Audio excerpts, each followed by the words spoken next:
सर्वांना आवाज येतोय का? Yes, no. हो सर. ओके. स्क्रीन विजिबल आहे का? Yes sir. Okay, thank you. आपण स्टार्ट करूया सेशन. एकदा चेक करतो कोण जॉईन राहिलंय का. ओके.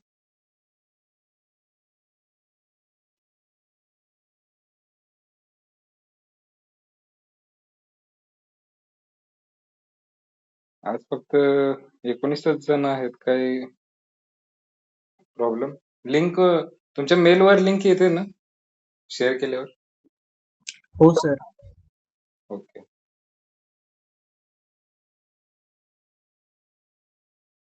ठीक आहे, जाऊ दे. काही इश्यू नाही. कमी आले जास्त आले त्याने काही फरक नाही पडत. ओके, सो स्टार्ट करूया आपण सेशन. काल आपण पॉलिटीचं पहिलं सेशन घेतलं होतं, की ज्यामध्ये बेसिक ज्या गोष्टी आहेत पॉलिटीशी रिलेटेड ते आपण बघितलं होतं. आता हे सेकंड सेशन जे आहे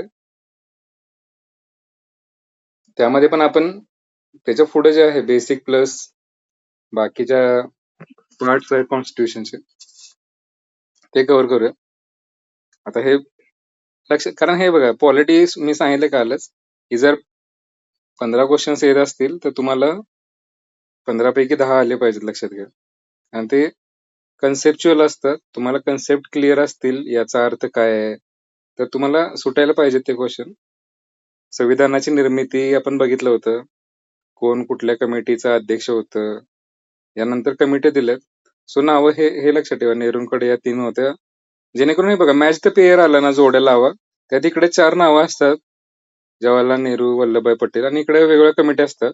तुम्हाला 1-2 जरी माहित असतील की जवाहरलाल नेहरूंकडे ही कमिटी होती बाबा, किंवा सरदार वल्लभभाई पटेलांकडे ही कमिटी होती, तरी तुम्हाला 1-2 जरी मॅच झालं तरी खाली ऑप्शन एचं 2 आहे, बीचं 3 आहे, असं करून ते असतात. सो क्वेश्चन सुटून जातो, लक्षात घ्या. सो माहित पाहिजे तुम्हाला, हे जे मेन आहेत, जे एक्सपेक्टेड आहे ते तर माहित पाहिजे. लक्षात घ्या, नेहरू, पटेल, राजेंद्र प्रसाद, आंबेडकर. ओके. आणि बाकी आज ज्या गोष्टी दिलेल्या आहेत. आणि हा, मी एक ओरिजिनल कॉन्स्टिट्यूशन शेअर केली होती आता, इंग्लिश प्लस मराठी लँग्वेज मधली. सगळ्यांना आवाज येतोय ना? Yes sir. हो. सो ते काय करायचं, जर तुमच्याकडे लॅपटॉप असेल ना, वेल अँड गुड. म्हणजे लॅपटॉप मध्ये वाचायला थोडं बरं पडतं, मोठी स्क्रीन असते. नसेल लॅपटॉप तर मोबाईलवर पण बघू शकता तुम्ही. हे बघा, ते कॉन्स्टिट्यूशन ऍक्च्युअली फायदा काय माहिती आहे, म्हणजे माझ्याकडे दुसऱ्या पण ओरिजिनल कॉन्स्टिट्यूशन आहेत, आणि त्यात आणि यात फरक काय आहे, ही जी कॉन्स्टिट्यूशन मी शेअर केली आता ती बायलिंग्वल आहे. बायलिंग्वल म्हणजे द्विभाषिक आहे, दोन्ही भाषांमध्ये.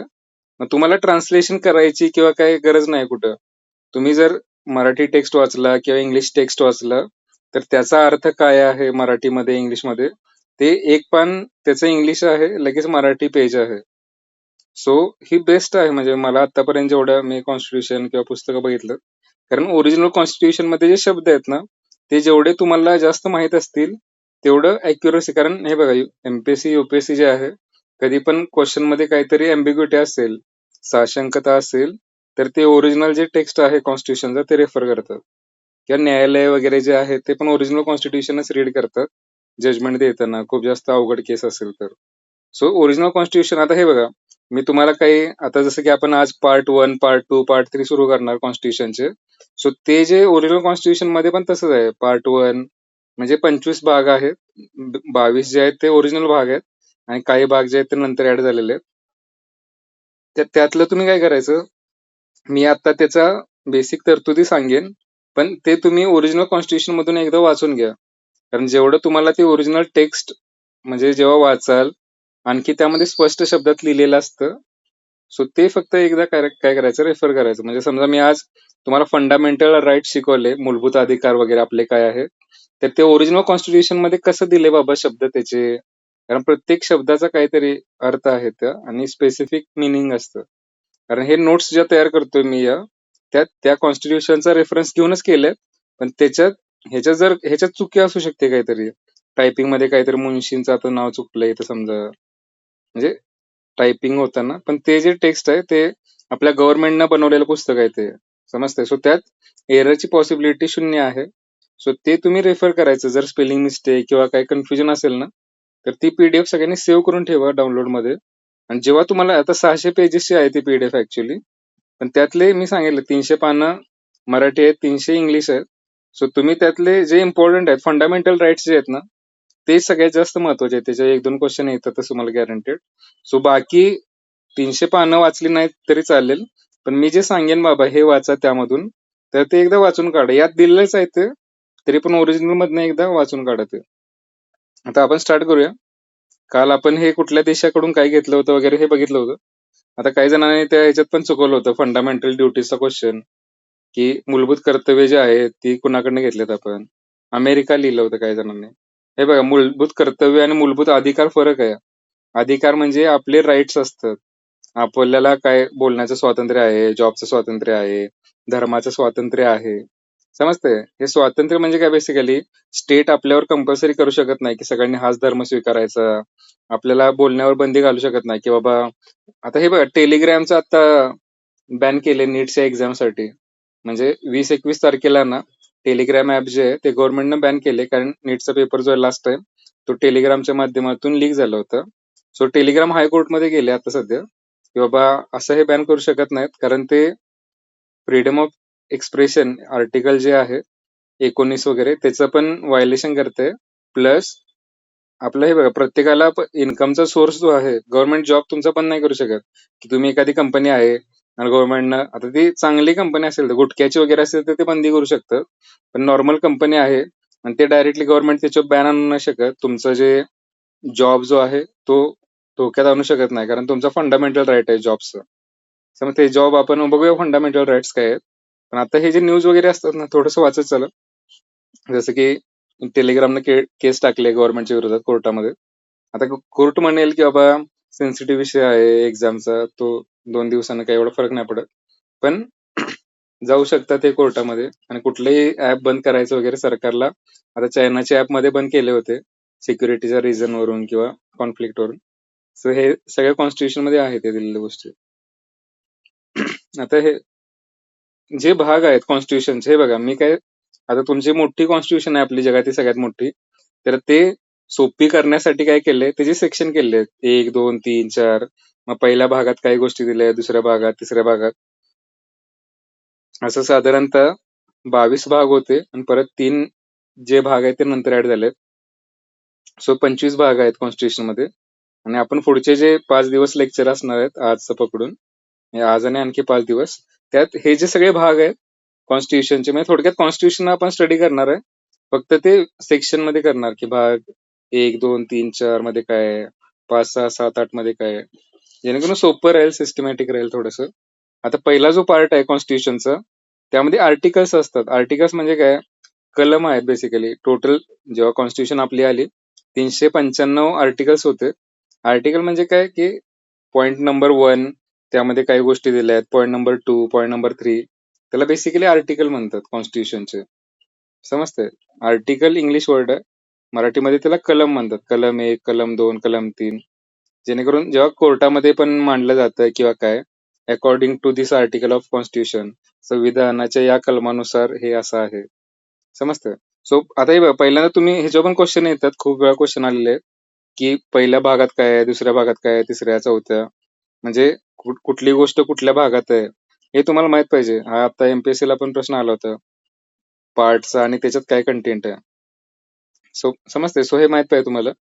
पुढचे भाग जरा अवघड आहेत, 15, 16, 17 वगैरे लक्षात ठेवण्याच्या दृष्टीनं, पण पहिले 5-6 भाग तरी तुम्हाला माहितच पाहिजे.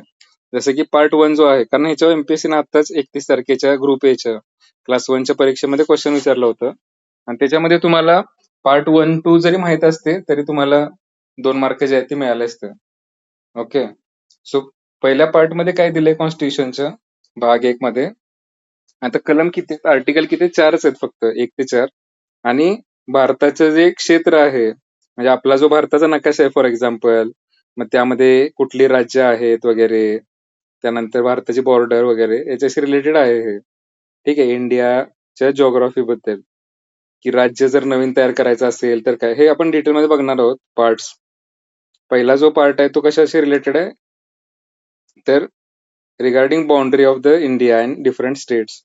भारताचे भूक्षेत्र म्हणजे समजा भविष्यात आपण पाकिस्तानवर हमला करून पाकिस्तान जिंकला, तर मग परत पाकिस्तान जो आहे त्याला सेपरेट राज्य त्याची करायची का युनियन टेरिटरी करून भारतात सामील करायचं, हे पण यामध्ये आहे. की बाबा नवीन एखादं क्षेत्र आपलं सामील झालं किंवा आपण कुठला भूप्रदेश जिंकला, तर त्याचं राज्य करायचं का काय करायचं हे ठरवण्याचे अधिकार वगैरे या सगळ्या गोष्टी आहेत यात.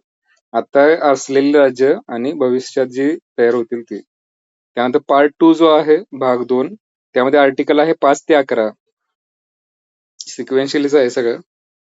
त्यामध्ये काय आहे, नागरिकत्वाच्या तरतुदी. म्हणजे तुम्ही सिटिझन जे आहे, कोण भारताचा नागरिक आहे, नागरिकत्व कसं मिळू शकतं वगैरे या संदर्भात गोष्टी दिलेल्या आहेत. मी जसं काल सांगितलं तुम्हाला, की तुम्ही जर दुसऱ्या देशाचं समजा तुम्हाला डिग्री केली तुम्ही किंवा एम एस साठी बाहेरच्या देशात गेला कुठतरी आणि तुम्हाला ती कंट्री आवडली आणि तुम्हाला वाटलं की तिथलं परमनंट रेसिडेन्सशिप घ्यावी किंवा सिटिझनशिप घ्यावी. परमनंट रेसिडेन्सशिप मध्ये राहण्यासाठी आहे. तुम्हाला तिथल्या त्या देशाचं नागरिकत्व पाहिजे असेल, तर तुम्ही भारताचे नागरिक राहणार नाही. तुम्हाला इकडची जी सिटिझनशिप आहे ती फोरगो करावी लागेल, सोडून द्यावी लागेल. समजते? ऍट अ टाइम 2 देशाचे नागरिक म्हणजे भारत आणि दुसऱ्या देशाचे नागरिक तुम्ही नाही बनू शकत. काही देश जे आहेत त्याचं आहे अलाव. हा क्वेश्चन आला होता त्याच्याच एमपीएससी मध्ये, मी शेअर करेन तुम्हाला.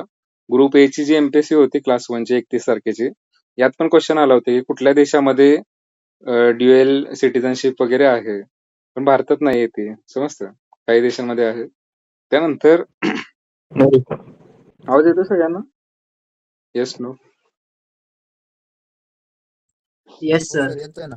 ओके, ठीक आहे. नाही, मधून अधून मी चेक करतो मी, जेणेकरून असं नको व्हायला मी बोलत चाललो इथं आणि इंटरनेट कट ऑफ वगैरे झाले असं. ठीक आहे. त्यानंतर पार्ट 3 काय आहे बघा. आता हा जो पार्ट 3 आहे सगळ्यात मोस्ट इम्पॉर्टंट, जे आपलं हे बघा, लोकशाही आणि आपल्या सगळ्या सिस्टीमचा पर्पजच काय माहितीये का, नागरिक जे आहेत त्यांना सुखानं जगता यावं, त्यांना सगळ्या गोष्टींचा आस्वाद घेता यावा, जे त्यांचे अधिकार आहेत ते बिना टेन्शनचं त्यांना जगता यावं, यासाठी सगळं कॉन्स्टिट्यूशन बनवलेलं आहे, सगळ्या तरतुदी.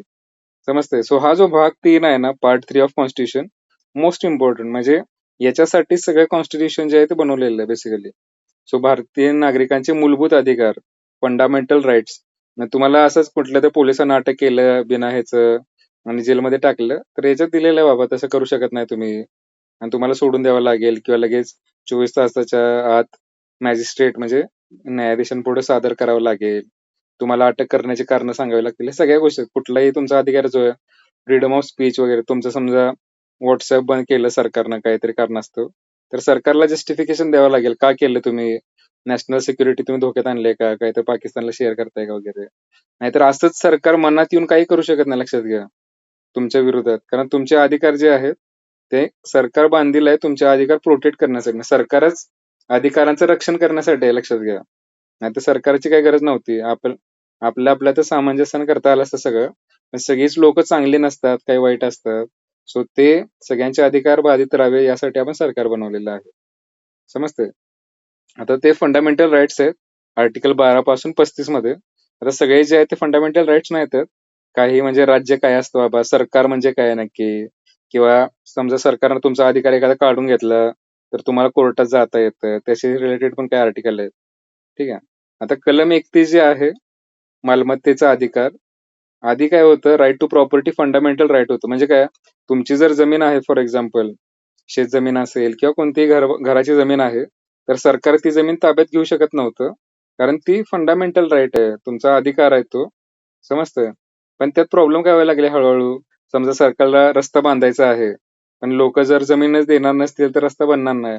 मग त्यासाठी कॉम्पेन्सेशन सरकारनं दिलं पाहिजे वगैरे या तरतुदी आहेत. पण नंतर हे कॉन्फ्लिक्ट खूप वाढायला लागले आणि जेव्हा तुमचा फंडामेंटल राईट एफेक्ट होतो ना, तेव्हा डायरेक्टली तुम्ही सुप्रीम कोर्टात जाऊ शकता. काय सांगतो मी, लक्ष द्या व्यवस्थित.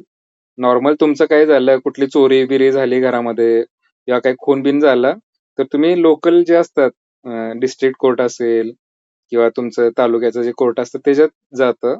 पण जर तुमचा फंडामेंटल राईटच व्हायलेट झाला, तर डायरेक्ट भारताचं सर्वात मोठं जे कोर्ट आहे, सगळ्यात हायेस्ट लेवलचं सुप्रीम कोर्ट, त्यामध्ये तुम्ही जाऊ शकता डायरेक्टली. नाहीतर असं घरात चोरी झाली तर तुम्ही सुप्रीम कोर्टात नाही जाऊ शकत, लक्षात घ्या. त्याला प्रोसेस आहे. पहिला तुमचं लोकल कोर्ट, त्याच्यावरनं अपील, परत हायकोर्ट, परत सुप्रीम कोर्ट, परत हे असं असतं. पण फंडामेंटल राईट्सच्या केसमध्ये डायरेक्टली सुप्रीम कोर्टात तुम्ही जाऊ शकता. पण आता काय झालं, मग 31 नंबरचं जे आर्टिकल होतं आपलं ओरिजिनल, जेव्हा भारत स्वतंत्र झाला ना, तेव्हा मग त्या काळात तेच होतं. काही लोकांकडे बाबा 500 एकर जमीन आहे आणि काही लोकांकडे काहीच नाहीये. सो मग जरा ते लँडचं डिस्ट्रीब्युशन पण करता यावं व्यवस्थित आणि जमीनदारी वगैरे हे करावी. यासाठी मग हळूहळू हे 44वी जे घटना दुरुस्ती झाली इंदिरा गांधीजींच्या नंतरच्या काळात 1978च्या काळामध्ये, त्यावेळेस हे राईट टू प्रॉपर्टी जे आहे ते काढून टाकलं फंडामेंटल राईट मधून, आणि ते कुठे टाकलं? कॉन्स्टिट्युशनल राईट मध्ये. म्हणजे आता जर सरकारनं तुमची जमीन काहीतरी घेतली समजा, किंवा तुमचं जे प्रॉपर्टी आहे, मालमत्ता आहे, त्याच्यावर काहीतरी आणलं, तर तुम्ही डायरेक्टली सुप्रीम कोर्टात नाही जाऊ शकत. तुम्ही नॉर्मल कोर्टात जाऊन कॉम्पेन्सेशन मिळालं नाही वगैरे हे दाद मागू शकता. ओके, सो एक फंडामेंटल राईट्सच्या वेळेस पण आणखी सांगेल मी तुम्हाला. फक्त हे लक्षात ठेवा की आता जो राईट टू प्रॉपर्टी आहे ते फंडामेंटल राईट नाही आता सध्याच्या स्टेटला. ते काढून टाकलं 1978 मध्ये. त्यानंतर हे बघा, त्यानंतर पार्ट 4 काय माहितीये का? आणि त्यामध्ये आर्टिकल कुठे आहे? 36 पासून 51 पर्यंत. ते आहे राज्यांच्या धोरणाच्या निर्देशक तत्वांबद्दल. आता हे बघा, ट्रान्सलेशन मध्ये बद्दल झालंय तत्वांचं. सो हे फक्त तुम्ही ओरिजिनल त्यासाठी मी शेअर केले कॉन्स्टिट्यूशन, जेणेकरून काही स्पेलिंग मिस्टेक असतील, काही वर्ड मध्ये टायपिंग मिस्टेक असतील, तर ते ओरिजिनल कॉन्स्टिट्यूशन मध्ये सगळं व्यवस्थित आहे, त्यामध्ये काही टायपिंग मिस्टेक नाही. आता यामध्ये काय बेसिकली हे बघा, भारत जेव्हा स्वतंत्र झाला तेव्हा काही गोष्टी ज्या आहेत त्या डायरेक्टली देऊ शकत होतो आपण, फ्रीडम वगैरे तुम्हाला, इक्वॅलिटी वगैरे. पण काही गोष्टींसाठी सरकारकडे पैसा नव्हता त्यावेळेस, समजते? म्हणजे सगळ्यांना जॉब हॅलो सर. देणं किंवा बाकीचे सगळ्या फंडामेंटल राईट्स कव्हर करण्यासाठी सरकार सरकारकडे तेवढी तरतूद नव्हती. सो तर सरकारनं काय केलं मग परत, की बाबा काही फंडामेंटल राईट्स देतो तुम्हाला, आणि काही गोष्टी अशा आहेत की आता जस्ट आपण स्वतंत्र झालोय, लगेच आपल्याला करता येणार नाहीत, पण भविष्यात आम्हाला त्या गोष्टी करायच्या तुमच्यासाठी. सो त्या त्यांनी काय केलं, डायरेक्टिव्ह प्रिन्सिपल ऑफ स्टेट पॉलिसीमध्ये टाकले, DPSP म्हणतात त्याला. म्हणजे सरकारनं काय करायला पाहिजे नागरिकांसाठी या गोष्टी यात दिलेल्या आहेत, आणि हे हळूहळू सरकार इम्प्लिमेंट करते. जसं की युनिफॉर्म सिव्हिल कोड मी काल सांगितलं होतं, की सर्व नागरिकांसाठी समान कायदा वगैरे, किंवा आता मध्ये equal pay for equal work वगैरे आहे त्या गोष्टी, किंवा महिलांना जे आहे जॉब ऑपॉर्च्युनिटी मध्ये त्यांचे काही स्पेशल रिक्वायरमेंट्स असतील, समजा मॅटर्निटी लिव्ह आहे, समजतं?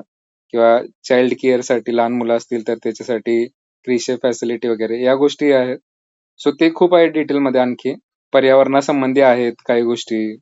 सो सरकार काय करतं, ते जे DPSP दिलेलं आहे ते इम्प्लिमेंट करतं स्वतःच्या साईडनं.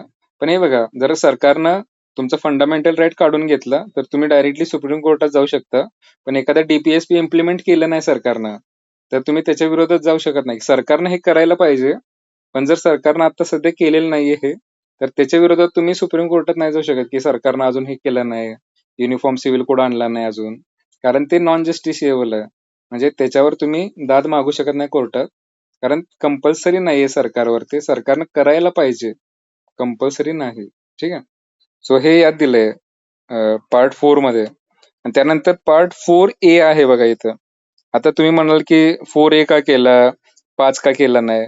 कारण आपलं जेव्हा कॉन्स्टिट्यूशन बनवलं होतं ना, तेव्हा 1, 2, 3, 4, 5, 6 असेच नंबर होते. आता 4A ऍड केलंय, याचा अर्थ काय? हे नंतर न ऍड केलंय. म्हणजे आपला जेव्हा कॉन्स्टिट्यूशन तयार झालं 26 नोव्हेंबर 49 ला, आणि प्रजासत्ताक दिनाच्या वेळेस सगळं जे अडॉप्ट झालं, त्याच्यानंतर हळूहळू घटना दुरुस्ती ज्या झाल्या 106 वेळा, त्यामध्ये कधी तर हे ऍड केले नंतर, त्यामुळे याला ए नाव आलंय पुढे, 4A. समजतं? आता यात काय बेसिकली आर्टिकल कोणता, यात एकच आर्टिकल 51 जे होतं त्याच्यामध्ये पण ए सेक्शन ऍड केलंय.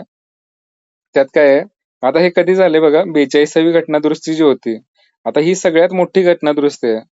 आतापर्यंत जेवढ्या कॉन्स्टिट्यूशन मध्ये बदल झाले ना, त्यात सगळ्यात मोठे जे बदल झाले ते 42वी घटना दुरुस्ती 1976 मध्ये इंदिरा गांधीजी जेव्हा पंतप्रधान होत्या त्या काळात झालेली आहे. ठीक आहे, हे लक्षातच ठेवायचं. सगळ्यात मोठी आणि सगळ्यात जास्त जेव्हा कॉन्स्टिट्यूशन मध्ये बदल करण्यात आले ते 1976च्या 42व्या घटना दुरुस्तीत करण्यात आल्या. त्याला मिनी कॉन्स्टिट्यूशन सुद्धा म्हणतात, छोटं कॉन्स्टिट्यूशनच तयार केल्यासारखं आणीबाणीच्या काळामध्ये. ठीक आहे, ते बघू आपण डिटेलमध्ये काय काय घटना दुरुस्ती केली त्यांनी. काही चांगल्या गोष्टी केल्या होत्या आणि काही थोड्याशा निगेटिव्ह गोष्टी होत्या की ज्यानंतर चेंज केल्या गेल्या. आणि त्यामध्ये हे ऍड केलंय बघा, ही चांगली गोष्ट आहे ऍक्च्युली. फंडामेंटल ड्युटीज ऍड केल्यात, म्हणजे जसे नागरिकांना अधिकार आहेत बाबा सरकारकडून, सरकारने हे केलं पाहिजे किंवा आम्हाला हे स्वातंत्र्य पाहिजेच, तसं नागरिकांची काहीतरी कर्तव्य पण असली पाहिजेत. जसं स्पायडरमॅन मध्ये कोट आहे, with great power comes great responsibility, की जेवढे तुम्हाला बाबा ताकद अथॉरिटी पाहिजे, राईट्स पाहिजे, तेवढे तुम्ही डिसिप्लिन पण असले पाहिजे. जसं की आता हे चांगली कर्तव्य आहेत की बाबा राष्ट्रध्वजाचा मान राखणे, पर्यावरणाला हानी पोचवायची नाही, जे जुने मंदिर आहेत, एन्शियंट मॉन्युमेंट्स आहेत, त्यांचं संरक्षण करणे, एकमेकांबद्दल बंधुभाव ठेवणे. ठीक आहे, हे काय असे जास्त कंपल्सरी वगैरे नाहीये की बाबा एकदम तुम्हाला कर्तव्य करायचं म्हणल्यावर काहीतरी बॉर्डरवर जायचं वगैरे, असं नाही काय.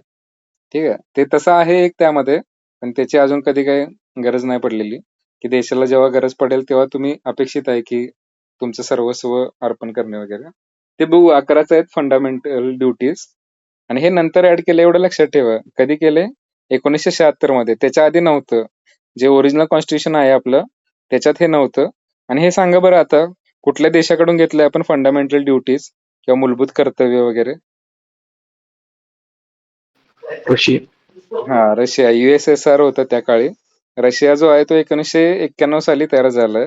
त्याच्या आधी सोव्हिएत युनियन किंवा USSR म्हणायचं त्याला. त्याच्याकडून घेतलंय हे आता स्टार्टिंगला सांगितलं मी लेक्चरचं.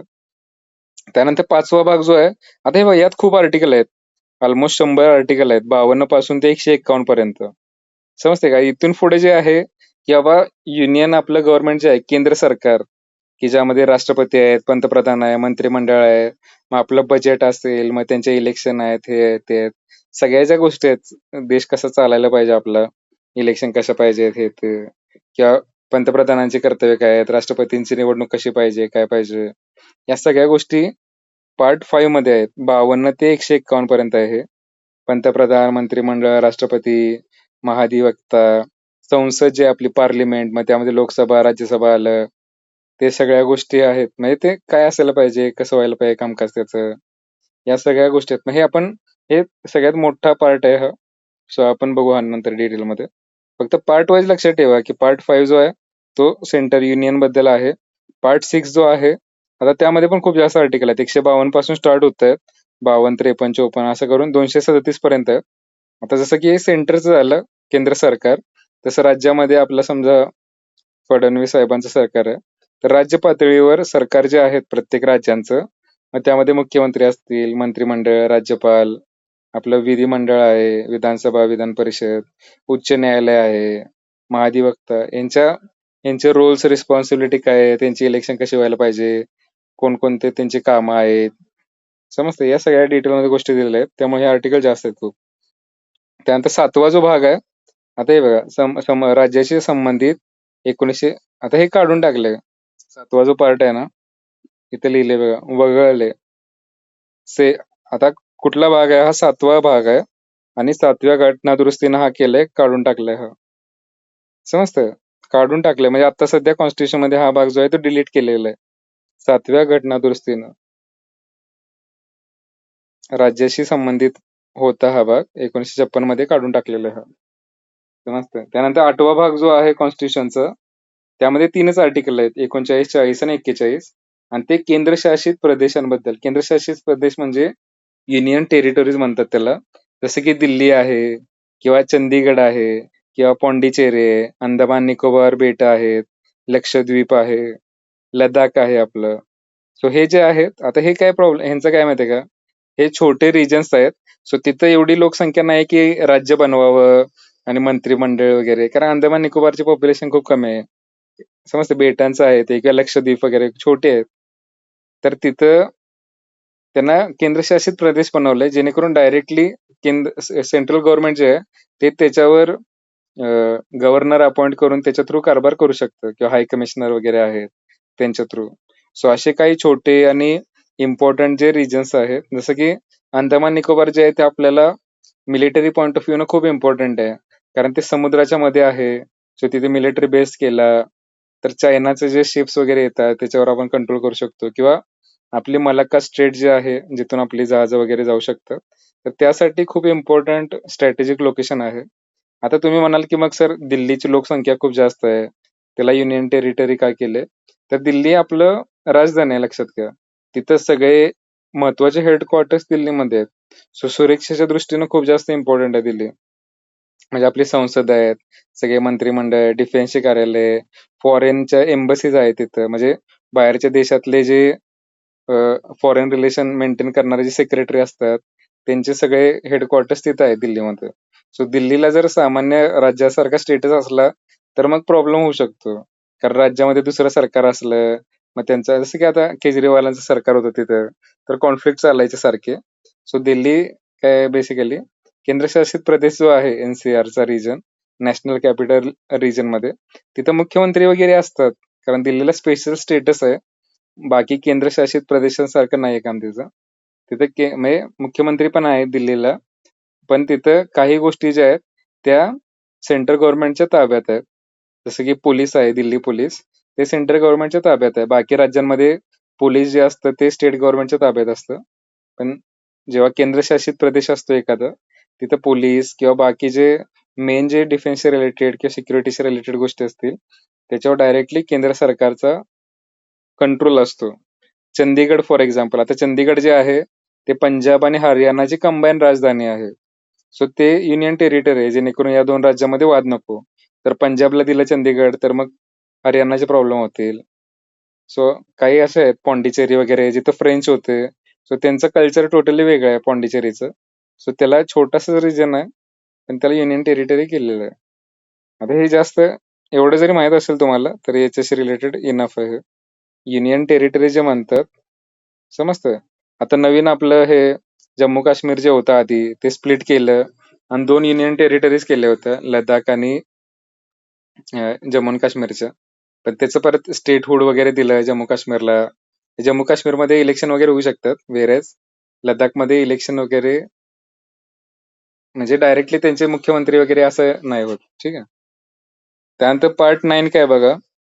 आता पार्ट 9 जो आहे पंचायतींबद्दल आहे. आता हे ऍड केलेलं आहे ऍक्च्युली. पार्ट 9 जो आहे हा 73वी घटना दुरुस्ती जी झाली आपली, 73rd कॉन्स्टिट्युशनल अमेंडमेंट ऍक्ट 1992, 1992 मध्ये जेव्हा घटना दुरुस्ती झाली तेव्हा हे आता पंचायत म्हणजे काय, ग्रामपंचायत जी असते आपली, सरपंच आणि ग्रामपंचायत सदस्य, त्यांच्याबद्दल हा पार्ट ऍड केलेला नंतर, समजतं. जेणेकरून हे बघा आपल्या डेमोक्रेसी पर्पज काय आहे, सगळ्या लोकांना अधिकार मिळावेत.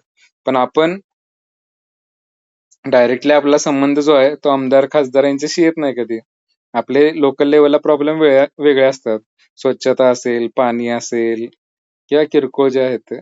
तर त्याच्यासाठी डायरेक्टली आमदार खासदार जे आहेत ते कायदे बनवणे किंवा जिल्हा लेवलचा, तालुका लेवलच्या प्रॉब्लेमसाठी त्यांचं डेझिग्नेशन आहे. सो किरकोळ जे आहेत ग्रासरूट लेवलचे प्रॉब्लेम किंवा त्या लोकांचं रिप्रेझेंटेशन जे आहे, यासाठी ग्रामपंचायत वगैरे गरजेचं आहे. ग्रामपंचायत असतील, नगरपालिका असतील. सो हे नंतर ऍड झालेलं आहे सगळं. आधी संकल्पना होत्या सगळ्या की असायला पाहिजे असायला पाहिजे, पण ते कसं बसवायचं, त्याचे इलेक्शन कशा पाहिजे, स्ट्रक्चर कसं पाहिजे, याच्यावर खूप साऱ्या कमिटीज झाल्यात. आणि त्या कमिटीच्या 20-1 वर्षाच्या कन्क्लुजन नंतर हे तयार करण्यात आलेत कायदे. सो त्यामध्ये 243 आर्टिकल आहे, लक्षात घ्या.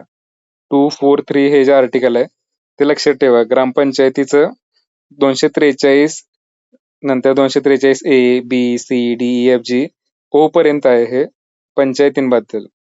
त्यानंतर भाग 9A जो आहे, आता हे दोन्ही पण ही 73वी घटना दुरुस्तीनं ग्रामपंचायत ऍड झाल्या आणि 74वी घटना दुरुस्ती जी होती 1992 मधलीच, त्यामध्ये नगरपालिका ऍड झाल्या.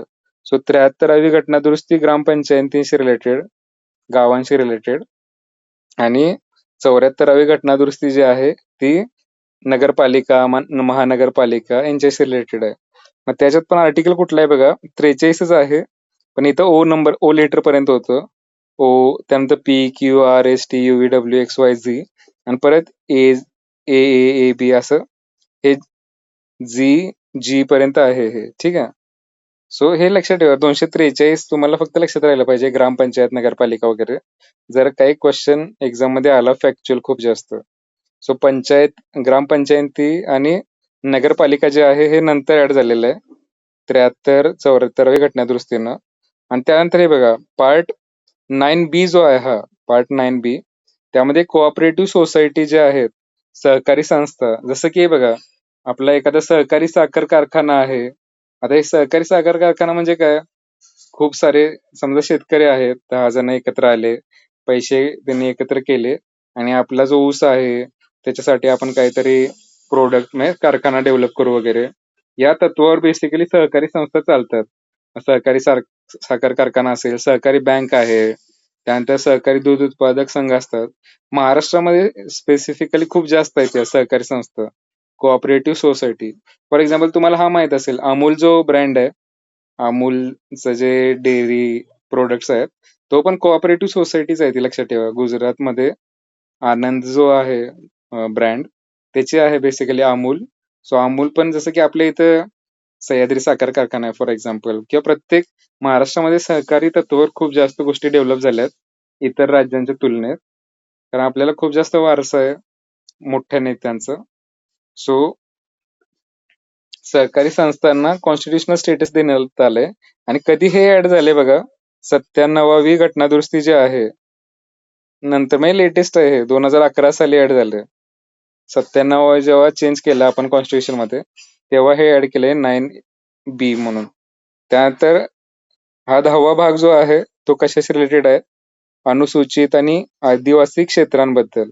शेड्युल्ड एरियाज वगैरे जे आहेत की जिथे बाबा आदिवासी लोकांची संख्या जास्त आहे, मग त्यांच्यासाठी स्पेशल काहीतरी अधिकार द्यायला पाहिजेत. जंगलं वगैरे जे असतील ते प्रोटेक्ट करणे, की आपला नॉर्थ ईस्टचा जो रिजन आहे, अरुणाचल प्रदेश, नागालँड, मणिपूर, मिझोराम, तिथलं कल्चर वगैरे वेगळं आहे, लक्षात घ्या.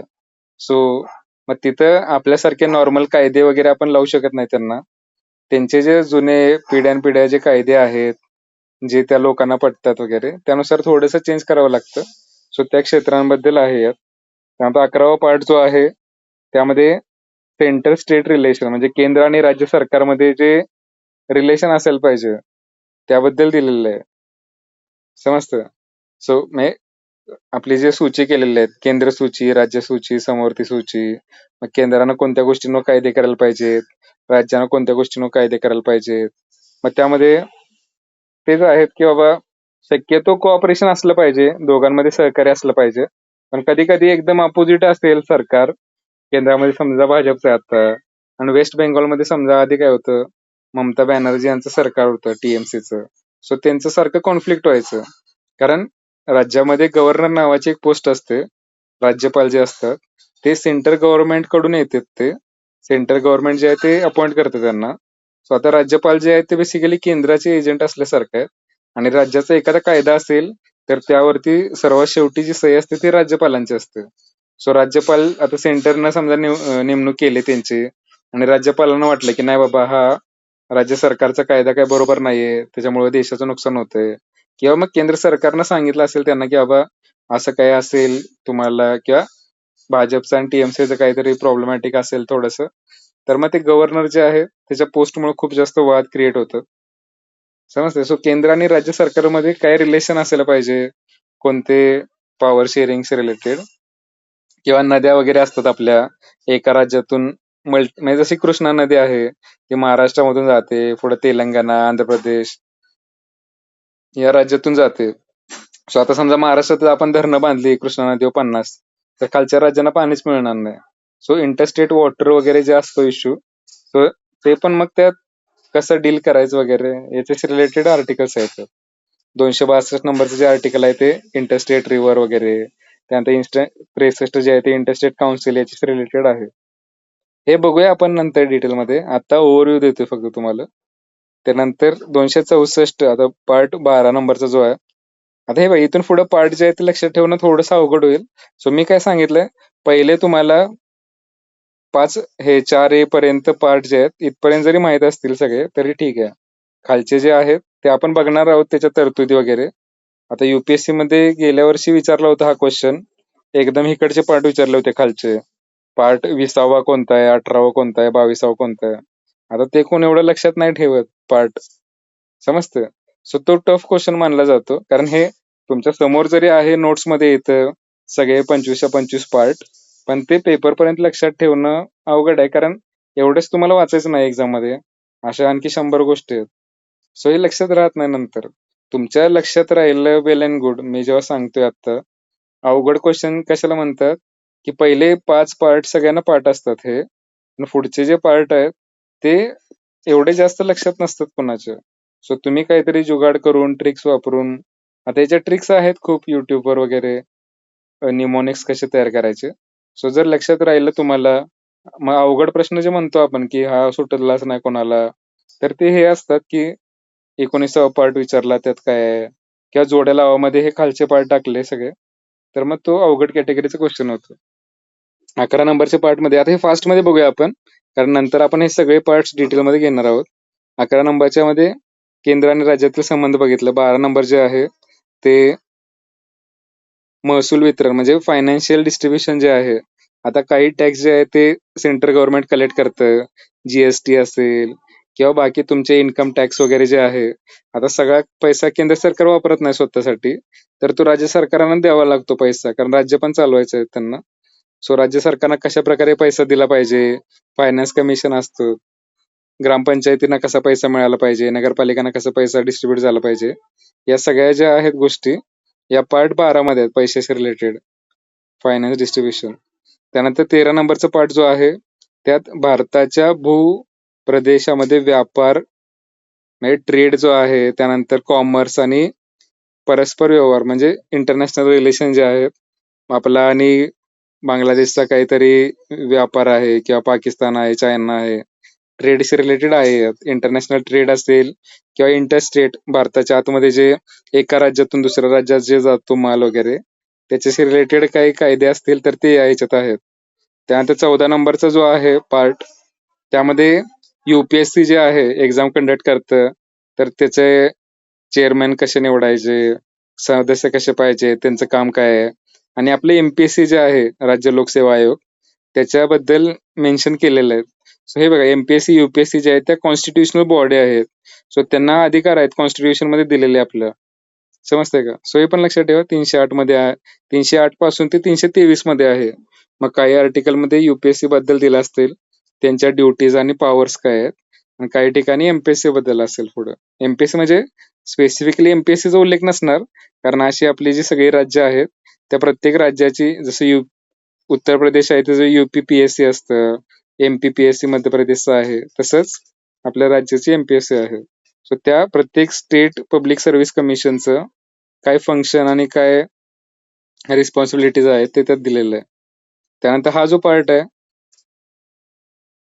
पार्ट 14A, आता यात ह्याच्याबद्दल आहे, मॅट वगैरे जे म्हणतो आपण, ट्रिब्युनल्स जे असतात. हा जो पार्ट आहे 14A, कशाशी रिलेटेड लक्षात ठेवा. हा पण कधी आलेला आहे, 42वी घटना दुरुस्ती जी इंदिरा गांधीच्या काळात झाली होती 1976ला, तेव्हा हा पार्ट ऍड केलेला आहे. न्यायाधिकरण म्हणजे काय, बेसिकली ट्रिब्युनल्स म्हणतात त्याला. आणि ट्रिब्युनल्स काय असतात बेसिकली, समजा तुम्ही भविष्यात लागला गव्हर्नमेंट जॉबला, MPSC थ्रू सिलेक्शन झालं तुमचं, असिस्टंट मोटर व्हेकल इन्स्पेक्टर म्हणून लागला तुम्ही, पण समजा तुम्ही काम करताना सरकारनं तुमचा 2 महिन्याचा पगारच दिला नाही समजा, तर मग तुम्ही दाद कुणाबद्दल मागणार, कारण तुम्ही स्वतः सरकारी कर्मचारी आहात आणि सरकारनंच पगार दिला नाही तुम्हाला. तर नॉर्मल कोर्टात ही गोष्टी जात नाहीत. यासाठी ट्रिब्युनल्स असतात, म्हणजे MAT असेल, महाराष्ट्र मॅट म्हणतात त्याला, महाराष्ट्र ऍडमिनिस्ट्रेटिव्ह ट्रिब्युनल, की तुमचा पगार झाला नाही, तुमची बदली केली सरकारनं कुठेतरी गडचिरोलीला, आणि तुम्हाला वाटतं की हे चुकीचं केलं सरकारनं, तर सरकार विरोधातच सरकारी कर्मचाऱ्याला वगैरे जायचं असेल तर ते त्यासाठी ट्रिब्युनल्स असतात. नॉर्मल कोर्टात जात नाही, कारण नॉर्मल कोर्टात वेळ लागतो खूप जास्त, वर्षानुवर्षे, तारीख पे तारीख वगैरे. सो मॅट जे आहेत ते फास्ट रिझल्ट देतात, 3 महिने 4 महिन्यात वगैरे. काय सांगतो, समजतंय का. Yes sir. हा, सो मॅट, कॅट वगैरे असते. कॅट म्हणजे सेंट्रल ऍडमिनिस्ट्रेटिव्ह ट्रिब्युनल, की ज्यामध्ये तुम्ही समजा UPSC मध्ये सिलेक्ट झाला, तर केंद्र सरकारचे तुम्ही कर्मचारी आहात, किंवा रेल्वेमध्ये असाल जॉबला तुम्ही, तर ते केंद्र सरकारच्या अंडर येतं. तर सरकारनं काहीतरी तुमचं फसवणूक केली, किंवा काही जरी तुमचे प्रॉब्लेम असतील जॉबशी रिलेटेड, किंवा हे एक एक्झाम्पल झालं, असे गव्हर्नमेंटशी रिलेटेड ज्या काही गोष्टी असतात त्या मॅट मध्ये वगैरे बाकीचे लोक पण जाऊ शकतात सरकारच्या विरोधात वगैरे. सो हे 42व्या घटना दुरुस्तीने ऍड झालेलं आहे. Just a second. त्यानंतर 15वा पार्ट काय बघा, पार्ट 15 इलेक्शन बद्दल आहे. म्हणजे आपल्याकडे ज्या दर 5 वर्षांना होत असतात, आता मागच्याच वर्षी झाल्या आपल्या सगळ्या इलेक्शन बऱ्यापैकी. आता पण काही झाल्या नगरपालिकांच्या वगैरे हे ते. सो इलेक्शन खूप डेमोक्रेसीचा इंटिग्रल पार्ट आहे. आपण जे म्हणतो लोकशाहीचा सोहळा वगैरे 5 वर्षांनी. तर त्याच्याबद्दल सगळ्या तरतुदी आहेत. इलेक्शन कॉम्प्लेक्स प्रोसिजर आहे खूप. मग त्यातले जे चेअरमन असतात वगैरे, इलेक्शन कमिशन ऑफ इंडिया आहे, त्याच्याशी रिलेटेड कुठं आहे बघा 15 म्हणजे नंबर जरी लक्षात राहील तुमचं 15 जो आहे तो इलेक्शन बद्दल आहे. एवढं जरी लक्षात राहिलं तरी तुमचं काम होऊन जाईल. त्यानंतर भाग 16 काय आहे बघा, त्यात आर्टिकल 330 पासून 42 पर्यंत आहे. आणि मग यात SC, ST आणि आता अँग्लो इंडियन जे आहेत, अँग्लो इंडियन म्हणजे जे यो ब्रिटिश नागरिक होते, त्यांनी इंडियन झाले होते ते नंतर, म्हणजे ब्रिटिश डिसेंडन्स बेसिकली.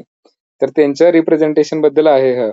आता मागं जे सरकारनं घटना दुरुस्ती केली ना 105 नंबरची, त्यामध्ये हे अँग्लो इंडियन्सला लोकसभा आणि विधानसभेत जागा राखीव असायच्या. म्हणजे त्यांचा खासदार 1-2 असतील, ते राखीव असायचं दरवर्षी.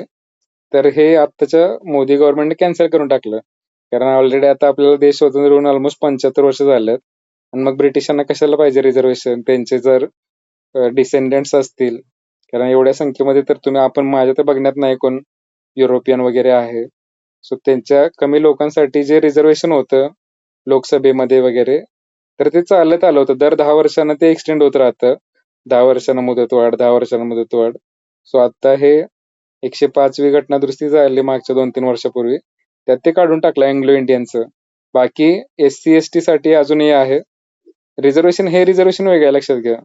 हे रिझर्वेशन बेसिकली जे आमदार खासदार असतं त्यांच्यासाठी जे आहे रिझर्वेशन ते आहे हे. ठीक आहे. बाकी जनरल पण यात गोष्टी आहेत काय 338 जे आर्टिकल आहे त्यामध्ये SC, ST च्यासाठी स्पेशल प्रोव्हिजन्स आहेत. तर त्या गोष्टी आहेत यात.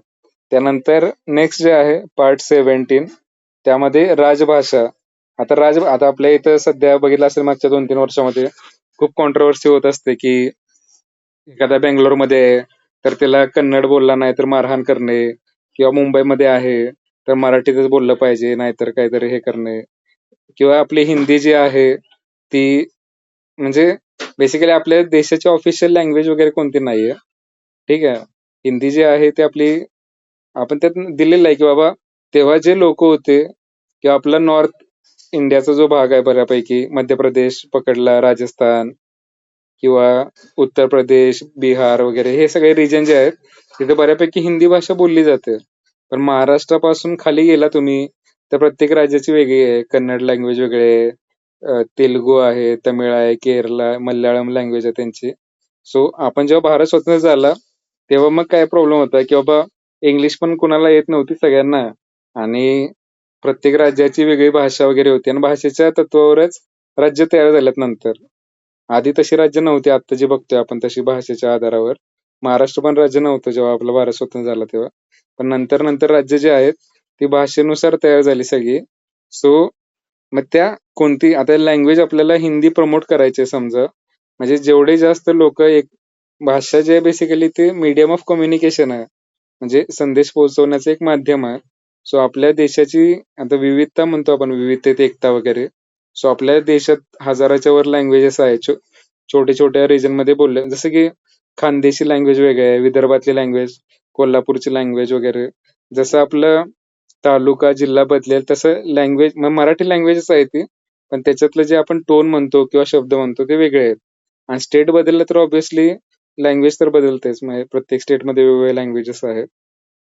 सो लँग्वेजेसशी रिलेटेड ज्या पॉलिसीज आहेत गव्हर्नमेंटच्या की ऑफिशियल लँग्वेज कोणकोणत्या आहेत आपल्या, मग तशा 22 लँग्वेजेस आहेत ऑफिशियल. समजते, मराठी आहे, आणखी बऱ्याच लँग्वेज मी ते नंतर आपण बघूया. 8व्या शेड्यूल मध्ये सगळ्या लँग्वेजेस दिलेले आहेत. मग यामध्ये हिंदी लँग्वेज प्रमोट करा वगैरे असं धोरण होतं सरकारचं, की बाबा जेणेकरून भविष्यामध्ये आपल्याला इंग्लिश लँग्वेज कमी करून हिंदी सगळ्यांना बोलता आलं तरी चालेल. पण यासाठी साऊथचे जे स्टेट्स असतात, तमिळनाडू असेल, त्यांचा खूप जास्त विरोध असतो हिंदीला वगैरे. कारण तमिळ वगैरे जी लँग्वेज आहे ती हिंदी वगैरे पेक्षा पण हजारो वर्ष जुनी लँग्वेज आहे. सो त्यांना काय वाटणार की आमची इतकी ओल्ड लँग्वेज असून आम्हाला दुसरी भाषा कशाला शिकाय. तर पहिली गोष्ट म्हणजे भाषा शिकणं अवघड असतं, लक्षात घ्या खूप जास्त. आता आपल्याला हिंदी जमते नॅचरली, कारण मराठी हिंदी थोडंसं सिमिलर आहे. पण तुम्हाला सांगितलं भविष्यात तेलुगू सगळ्यांनी शिका किंवा तमिळ शिका वगैरे, तर तमिळचे अक्षर वगैरे बघितल्यावरच ते मोडी लिपीत लिहिलेगत असतात, अक्षर वाचता येत नाहीत. सो लँग्वेज शिकणं हे खूप अवघड काम आहे, लक्षात घ्या. सो मग त्यासाठी भाषेवरून खूप जास्त आपल्यात पॉलिटिक्स चालू असतं सगळीकडे.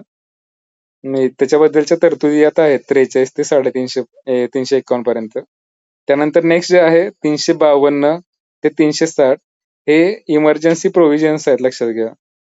म्हणजे आणीबाणी, जसं की इंदिरा गांधीजींच्या काळात आणीबाणी जाहीर झाली होती, किंवा एखादं युद्ध होतं, भारत पाकिस्तान युद्ध झालं 1971ला, तर इंडिया चायना वॉर वगैरे झाले होते.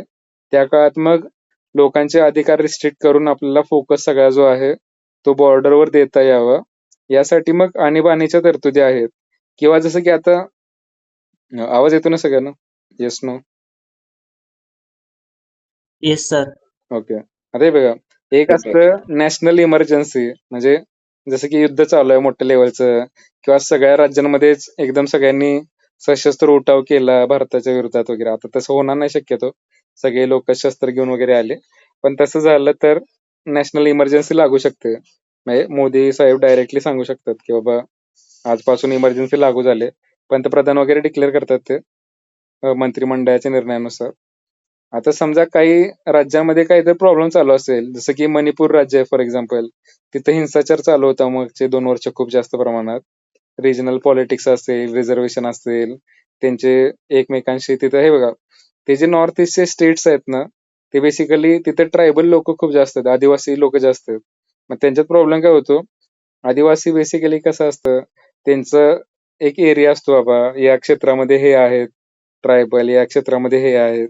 सो मग त्यांचं एकमेकांमध्ये आधीपासूनच कल्चर आहे ट्रायबलचं, फायटिंगचं. मग एकाला जास्त रिझर्वेशन दिलं किंवा एकाची जास्त लोकसंख्या वाढली, तर मग त्यांचं युद्ध वगैरे सारखं चालू असतं तिथं. इंटरनल कॉन्फ्लिक्ट चालू असतात खूप जास्त. सो मग त्या केसमध्ये आता त्याला नॅशनल इमर्जन्सी लावायची पूर्ण देशामध्ये काही गरज नाही. तिथं प्रेसिडेंट रूल म्हणतात, राज्यपती राष्ट्रपती लागवट बेसिकली. मग तिथे काय करतात, बेसिकली त्या राज्यापुरतेच गव्हर्नमेंट जे आहे ते केंद्र सरकारच्या ताब्यात येणार अधिकार, राज्य सरकारचे अधिकार थोडेसे कमी होतात, जेणेकरून जे काही प्रॉब्लेम व्हायला लागले तिथं ते लिमिटमध्ये आणता येते.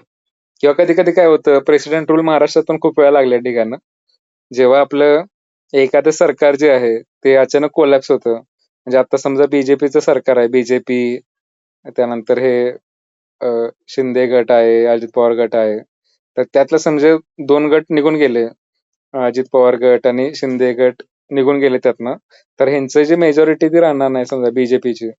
मग त्यावेळेस काय होणार, मग कोणाचंच क्लिअर सरकार नाही तिथं, की भाजपला पण स्पष्ट बहुमत नाहीये आणि हे दोघं सोडून गेले, तर मग कोणाचं सरकार. मग त्या केसमध्ये टेम्पररी काळासाठी प्रेसिडेंट रूल लागतो, जोपर्यंत व्यवस्थित क्लिअर तिथं हे होत नाही, मेजॉरिटी किंवा काय होत नाही, तोपर्यंत व्यवस्थित कारभार चालू राहण्यासाठी मग ते ह्याला बेसिकली स्टेट इमर्जन्सी टाईप म्हणतात. सो हे या तरतुदी या डिटेलमध्ये बघणार आपण, याच्यावर क्वेश्चन विचारले जातात खूप वेळा. त्यानंतर मग पुढचे जे आहेत आता पार्ट 19 नंबरचा 361 ते 67, राष्ट्रपती आणि राज्यपाल, म्हणजे ह्यांच्या रिलेटेड काही त्यांना प्रिव्हिलेजेस देण्यात आले आहेत, की राष्ट्रपतींना अटक करू शकत नाही मध्ये, किंवा राज्यपालांना स्वातंत्र्य वगैरे आहेत, याच्याशी रिलेटेड आहेत. त्यानंतर आर्टिकल 368 हे सगळ्यात महत्वाचं आर्टिकल आहे कॉन्स्टिट्यूशन मधलं. यात काय बेसिकली आपल्याला कॉन्स्टिट्युशनल अमेंडमेंट करायची असेल, घटना दुरुस्ती करायची असेल, तर ती कशी करता येईल वगैरे या संदर्भात त्याच्यात प्रोसिडिंग दिलेले आहेत. जसं की जम्मू काश्मीरचा प्रॉब्लेम होता, जम्मू काश्मीरला बाबा स्टेटहुड स्पेशल स्टेटसचं राज्य होतं, मग त्यात खूप जास्त आपल्याला करता येत नव्हतं वगैरे बदल, तर ते परत मग कॉन्स्टिट्युशनल अमेंडमेंटची आपण त्या प्रोव्हिजन्स यूज करून तिथं सेपरेट स्प्लिट केलं राज्य, आणि लडाख तयार केलं, आणि परत तिथे हे राष्ट्रपती लागवड वगैरे लागू केले होते. सो 368 नंबरचं जे आहे ते लक्षात ठेवा. आपल्याला जेव्हा घटनेमध्ये बदल करायचा, आपल्या 106 वेळा ज्या घटना दुरुस्ती झाल्यात, चेंजेस केलेत आपण कॉन्स्टिट्यूशन मध्ये, ते कशाच्या माध्यमातून केलेत, तर या आर्टिकलच्या माध्यमातून 368. त्यानंतर मग पुढचे जे आहेत ते एकदम काही इम्पॉर्टंट आहेत. आता आर्टिकल 370 तुम्ही नाव ऐकलं असेल, मूवी वगैरे आले होते. जम्मू काश्मीरच्या रिलेटेड होतं स्पेशल स्टेटस. आता 69 ते 92 जे आहेत ते टेम्पररी प्रोव्हिजन्स आहेत, तात्पुरत्या स्वरूपात केल्या होत्या.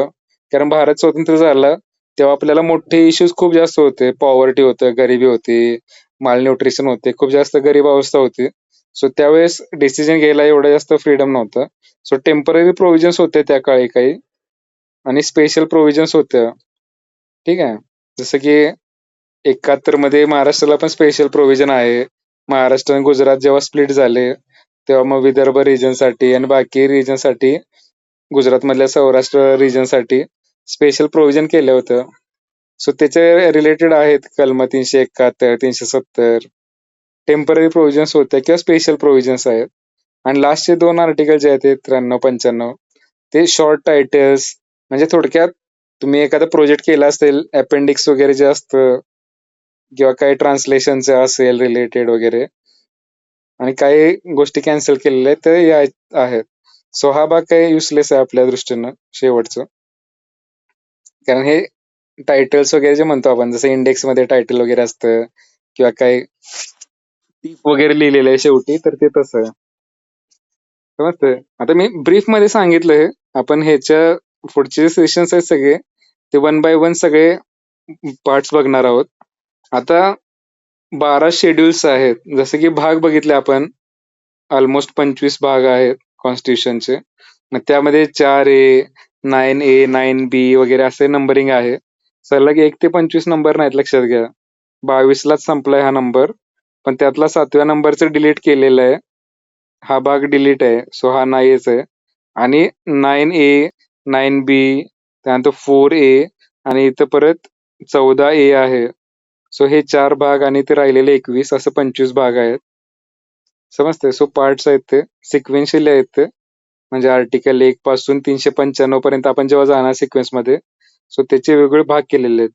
आता हे शेड्यूल्स वगैरे काय आहे बेसिकली तर आता ते वरती जे 12 भाग बघितले त्यामधल्या पण स्पेशलाइज गोष्टी ज्या आहेत त्या परत 22 भाग जे बघितले 25 भाग जे आहेत ते त्यातल्या पण ज्या मोस्ट काही इम्पॉर्टंट गोष्टी आहेत त्याच्यासाठी सेपरेट शेड्यूल्स बनवलेले आहेत. त्यामध्ये पहिलं शेड्यूल जे आहे अनुसूची म्हणतात मराठीमध्ये त्याला. त्यामध्ये बेसिकली काय आहे तर आपलं जसं पार्ट 1 होता वरती आपल्या भारताची बॉर्डर जे आहे किंवा राज्य वगैरे सेपरेट करणार असेल किंवा नावं बदलायची असतील राज्यांची. आता केरळचं नाव केरळम वगैरे काहीतरी मग ते झालं होतं. सो त्याच्याशी रिलेटेड जे आहे तर ते शेड्यूल 1 मध्ये आहे. हे शेड्यूल्स आहेत लक्षात घ्या. अनुसूची म्हणतात मराठीमध्ये. इंग्लिशमध्ये शेड्यूल म्हणतात. सो शेड्यूल 12 आहेत. 12 शेड्यूल आहेत आणि पार्ट्स 25 आहेत कॉन्स्टिट्यूशनचे. सो राज्य आणि केंद्रशासित प्रदेशांची नाव चेंज करायचं असेल आपल्याला किंवा जसं की तेलंगणा राज्य तयार केलं होतं आंध्र प्रदेशापासून वगैरे.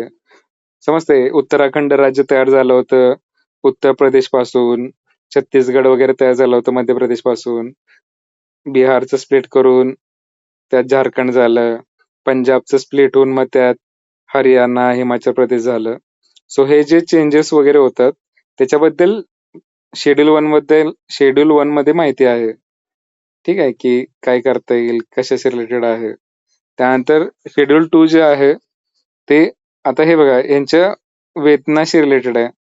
म्हणजे सॅलरी वगैरे जे असते राष्ट्रपती यात दिले कोणाकोणाची सॅलरी वगैरे जे इम्पॉर्टंट आहेत. कॅग असतील, इलेक्शन कमिशन आहे, हायकोर्टचे, सुप्रीम कोर्टचे जजेस आहेत. तर त्यांचं पगार, सॅलरी, अलाउन्सेस वगैरे त्यांच्या सुविधा ज्या आहेत ते 2nd नंबरच्या शेड्यूल मध्ये दिलेलं आहे. हे लक्षात ठेवा इम्पॉर्टंट आहे. 2nd नंबरचं शेड्यूल आहे त्यामध्ये पंतप्रधान त्यानंतर जजेस असतील हायकोर्ट, सुप्रीम कोर्ट किंवा ते नावं मी शेअर करेन नंतर आपण जेव्हा बघू हे शेड्यूल्स वगैरे. त्यामध्ये आणखी कोण कोण आहेत त्यात स्पेसिफिकली कोणाच्या पगारांबद्दल लिहिलेलं आहे ते आहे. आता हा क्वेश्चन एवढा जास्त डिटेलमध्ये विचारला जात नाही. कोण कोण आहेत UPSC मध्ये 1-2 वेळा विचारलं होतं. आपल्या याच्यात फक्त शेड्यूल काय आहे आणि त्यात काय आहे. या दुसऱ्या शेड्यूल मध्ये पगाराशी रिलेटेड आहे लक्षात ठेवा. त्यानंतर तिसरं शेड्यूल जे आहे इथं ते बाबा शपथ. आता राष्ट्रपती नेमणूक झाली की आपले मंत्री वगैरे पण असतात बघा. तुम्ही कधी मंत्रिमंडळाचं बघितलं असेल मुख्यमंत्र्यांचं जेव्हा निवड होते किंवा बाकी मंत्री, तेव्हा ते शपथ घेतात की बाबा आम्ही जे संविधानाने दिलेले नियम आहेत ते फॉलो करू आणि राज्याच्या प्रगतीसाठी वगैरे काय काय करू असं. सो त्यांची जी शपथ घ्यायची आहे त्याच्याशी रिलेटेड प्रोव्हिजन सगळे यात दिलेले आहेत की राष्ट्रपतींची शपथ कोण घेणार, उपराष्ट्रपतींची कोण घेणार, पंतप्रधानांची कोण घेणार, न्यायाधीशांची पण शपथ असते. समजतंय? सो त्यांची शपथ काय आहे आणि ते कोण घेणार वगैरे या पार्ट शेड्यूल 3 मध्ये आहेत, अनुसूची 3 मध्ये आहेत. त्यानंतर 4थी अनुसूची जी आहे ते राज्यसभेवर जागांचं वाटप. आपली जी राज्यसभा आहे त्याच्यावर जे आपण खासदार निवडून दिले जातात, तर प्रत्येक राज्यासाठी एक ठराविक कोटा आहे. महाराष्ट्रातून किती असणार राज्यसभेवर, उत्तर प्रदेश लोकसंख्येनुसार असतं बेसिकली हे. अमेरिकेत कसं आहे, प्रत्येक जे राज्य आहे, अमेरिकेत 50 राज्य आहेत फॉर एक्झाम्पल, तर प्रत्येक राज्यातून 2 खासदार जे आहेत ते राज्यसभेवर जाऊ शकतात. पण आपल्या इथं तसं नाहीये. आपल्या इथं उत्तर प्रदेश असेल तर ते मोठं राज्य आहे, तिथून जास्त जाणार. त्याच्यानंतर महाराष्ट्र पॉप्युलेशन आहे, तर महाराष्ट्रातले राज्यसभेवर जास्त जाणार. त्यानंतर बिहार आहे, वेस्ट बेंगॉल आहे आणि एकदम छोटंसं राज्य असेल तर तिथून एखादाच कॅन्डिडेट जो आहे तो राज्यसभेवर जाईल. So, आता राज्यसभा म्हणजे काय बेसिकली, काही खासदार आपण निवडून देतो डायरेक्टली आणि राज्यसभेवर जे आहेत ते आमदार जे असतात आपण निवडून दिलेले ते ठरवतात आणि त्यांच्यातल्याच गटातल्या एका नेत्याला पाठवतात तिकडं राज्यसभेवर वगैरे. जसं की आता मध्ये अजित पवारांच्या ज्या मिसेस होत्या काय नाव सुनेत्रा पवार, त्या राज्यसभेवर खासदार होत्या.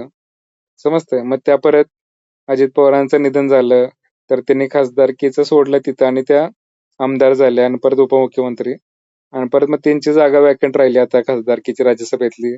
मग तिथं कुणाला तरी पाठवायचं चाललंय आता. आता राज्यसभा म्हणजे सेकंड हाऊस आहे. तिथं बेसिकली काय म्हणतो आपण 2 लोकसभेवर आपण निवडून देतो.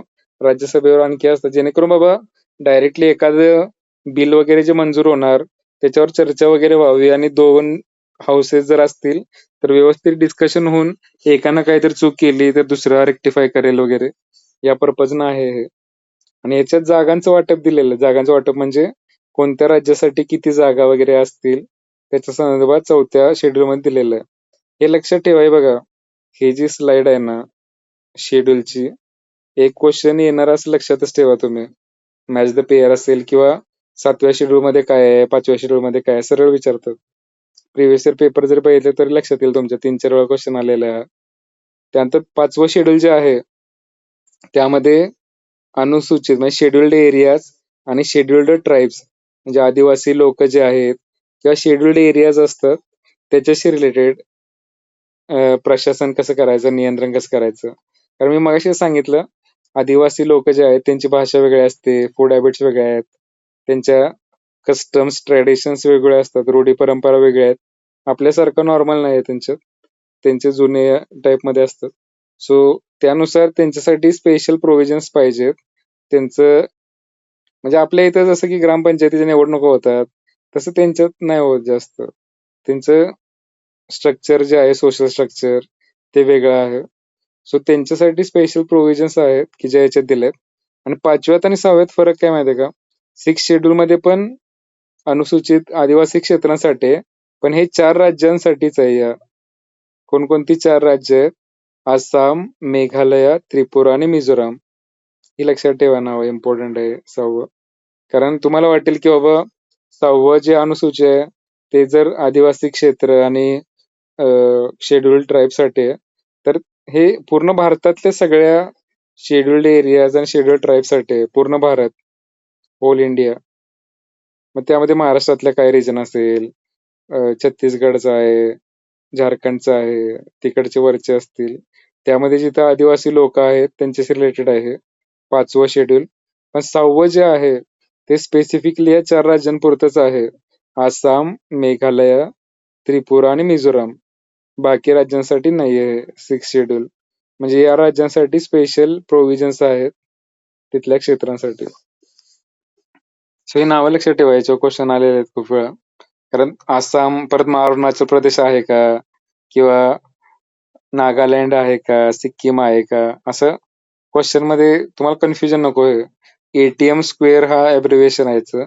ATM स्क्वेअर म्हणजे आसाम, त्रिपुरा, मेघालय आणि मिझोराम. आता मग एम मध्ये मणिपूर पण आहे. पण एटीएम जे असतं आपलं पैसे आपण जिथून काढतो त्या एटीएम मध्ये पैसे असतात. पण हे जे एटीएम स्क्वेअर हे निमोनिक आहे त्यात मनी नाहीये, लक्षात घ्या. नो मनी. म्हणजे असं एटीएम आहे की ज्यामध्ये मनी नाहीये. काय सांगते समजते का? Yes, no. हॅलो, आवाज येतोय सगळ्यांना? Yes sir. हा, हे बघा. म्हणजे हे 4 नावं लक्षात का ठेवायची? तिथं नॉर्थ ईस्ट मध्ये नकाशा जर बघितला तुम्ही असं, तर इथं अरुणाचल प्रदेश आहे वरती, त्यानंतर नागालँड, मणिपूर, मिझोराम, त्रिपुरा, इथं मेघालय आहे आणि हे आसाम राज्य आहे असं, आणि इथं सिक्कीम आहे. आता हे राज्य तुम्ही आता जर जास्त जिओग्राफी वगैरे माहित नसेल तर कन्फ्युज होतं, कारण आपला कधी संबंध आला नाहीये नॉर्थ ईस्टशी. पण यातली कुठली कुठली आहेत? तर अरुणाचल प्रदेश नाहीये, नागालँड नाहीये, मणिपूर पण नाहीये. तर खालचे आहे ते मिझोराम, मेघालय इथं आहे, मेघालय, त्रिपुरा आहे इथं आणि हे आसाम आहे. ठीक आहे. सो हे 4 राज्यांचं तुम्ही लक्षात अब्रिव्हिएशन कसं ठेवणार? ATM square. आता एटीएम मध्ये फक्त ए जो आहे तो आसामचा आहे, नाही तर अरुणाचल प्रदेश काहीतरी कराल चुकीचं. सो हे तुमच्या हिशोबाने लक्षात ठेवा. ए टी म्हणजे त्रिपुरा, एम म्हणजे मेघालय आणि मिझोराम. मनी नाही, लक्षात ठेवा. मणिपूर नाही, नाही तर एम मध्ये परत मणिपूर घालायला म्हणाल. एटीएम मध्ये मनी नाही, लक्षात ठेवा. त्यानंतर 7th शेड्यूल हा खूपच जास्त वेळा विचारलेला आहे. आणि जेव्हा मी फर्स्ट आता युपीएससीचा अटेम्प्ट दिला होता तेव्हा हे मला हा क्वेश्चन सुटला नव्हता. 7वं शेड्यूल तेव्हा प्रिपरेशन नव्हतं एवढं.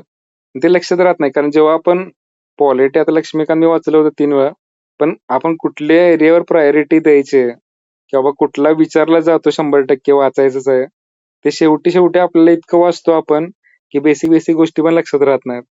सो ही चूक तुम्ही नका करू, की जे बाबा इझी क्वेश्चन आहेत ना, की शेड्यूल विचारले जातात, सो बाकी वाचायचं नाही वाचायचं राहू द्या, पण हे 12 शेड्यूल जे आहेत ते तरी माहिती ठेवायचे, की बाबा 7वं जे शेड्यूल आहे त्यामध्ये 3 लिस्ट असतात.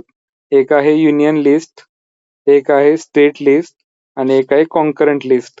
युनियन लिस्ट म्हणजे असे विषय असतात की ज्याच्यावर केंद्र सरकार कायदा बनवणार.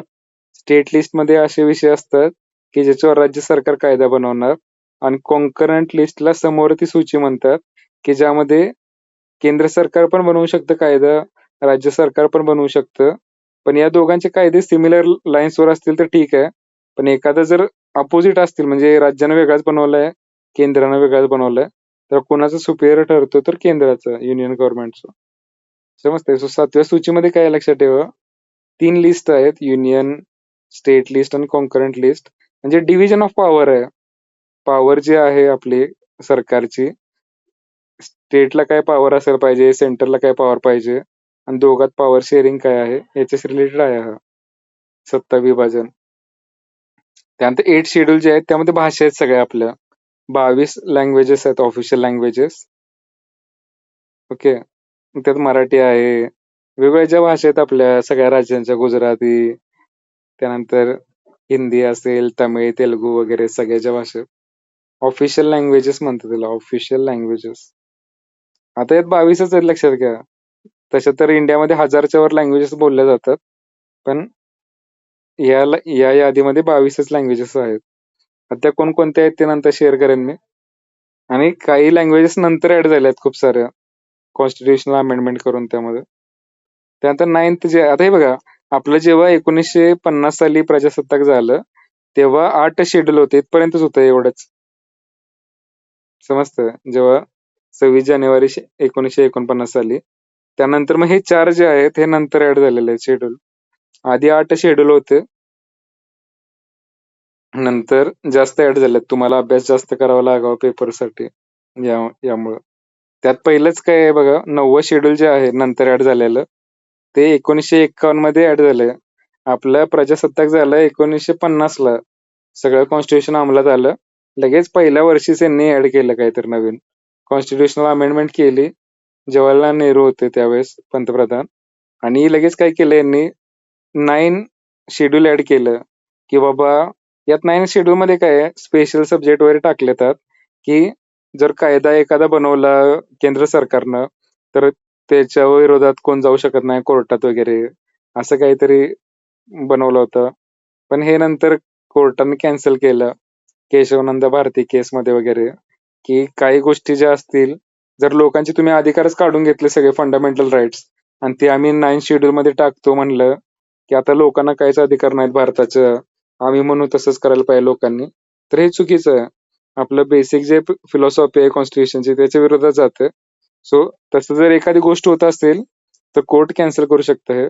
पण बेसिकली काही गोष्टी ज्या होत्या त्या त्यांनी 9th शेड्यूल मध्ये टाकल्या, की ज्यामध्ये बाबा कोर्ट इंटरफिअर करू नये आणि केंद्राला जास्त पॉवर राहावी यासाठी.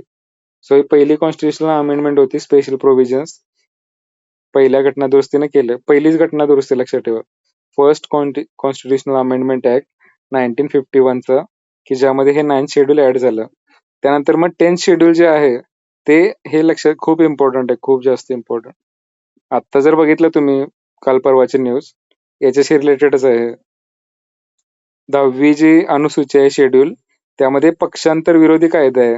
जसं की आता परवा न्यूज मध्ये ऑपरेशन टायगर, की शिवसेना उद्धव बाळासाहेब ठाकरे गटाचे काही आमदार खासदार जे आहेत ते शिंदे गटामध्ये चालले आहेत किंवा ते असे काहीतरी अफवा आहे. सो असं होऊ नये गोष्टी, यासाठी हा कायदा बनवलाय राजीव गांधीजींच्या काळामध्ये. समजतं, इंदिरा गांधीजींचा जो मुलगा होता राजीव गांधी, ते पंतप्रधान होते आपल्या भारताचे, त्या काळात हा कायदा बनवलेला आहे. कारण काय होतं त्यावेळेस आयाराम गयारामची प्रथा होती, म्हणजे निवडून आलं की लगेच दुसऱ्या पक्षात जाणार मंत्रीपद मिळायसाठी, तिकडे मंत्रीपद मिळालं नाही की तिसऱ्या पक्षात जाणार, असं सारखं व्हायचं. मग सारखी सरकार पडायची, इलेक्शन झाली की इथला इकडे गेला तिकडचा तिकडे गेला. पण लोकांनी निवडून दिलंय त्याला काही अर्थच राहिला नाही ना. लोकांनी एक पक्ष नको होतं. जसं आता फॉर एक्झाम्पल वेस्ट बेंगॉलमध्ये काय झालं इलेक्शन मध्ये, लोकांना तृणमूल काँग्रेसचा कंटाळा आला होता, सो त्यांनी भाजपला निवडून दिलं. आता काय झालं, तृणमूल मधलेच 50% पेक्षा जास्त आमदार भाजपमध्ये आले. मग काय अर्थच राहिला नाही ना. जर तुम्ही टीएमसी ला जर लोकांना टीएमसी नको आहे, तृणमूल काँग्रेस, त्यांना हरवलं इलेक्शन मध्ये, पण त्यातलेच परत सगळे आमदार जर भाजपात जात असतील तर लोकांच्या मताला काही व्हॅल्यूच नाही ना. हे असं झालं. सो हे आताचं राजकारण जे आहे ते सगळं काय म्हणतो आपण अनएथिकल लेवलचं चाललेलं आहे. कुठला पक्ष म्हणजे तुम्ही आज एकाला निवडून दिलं या पक्षाचं म्हणून, तो दुसऱ्या दिवशी दुसऱ्या पक्षात गेलेला असतो. समजतंय. सो हे होऊ नये यासाठी हा कायदा होता. पण या कायद्यामध्ये लूप होल्स आहेत, थोड्याशा त्रुटी आहेत. त्याचा फायदा घेऊन मग जर पूर्ण पक्ष 50% तिकडे गेला किंवा निम्म्यापेक्षा आमदारच तिकडे गेले, तर मग अजून ते उद्धव बाळासाहेब ठाकरे गटाचं जे चालू आहे गुवाहाटी प्रकरण, शिंदे गट जो आहे तो वेगळा झाला होता, त्याची डेट्स अजून चालू आहे कोर्टामध्ये, सुप्रीम कोर्टामध्ये. त्याला ऑलमोस्ट आता 5 वर्ष होत आले मला वाटतं. सो म्हणजे हे चालूच राहते परपेच्युअल. सो होऊ नये यासाठी काय, सो तुम्ही लक्षात ठेवा, हे 10वं जे शेड्यूल आहे ते काय बेसिकली अँटी डिफेक्शन लॉ म्हणतात इंग्लिशमध्ये. अँटी डिफेक्शन, आता इंग्लिश लक्षात राहत नसलं तरी चालतं.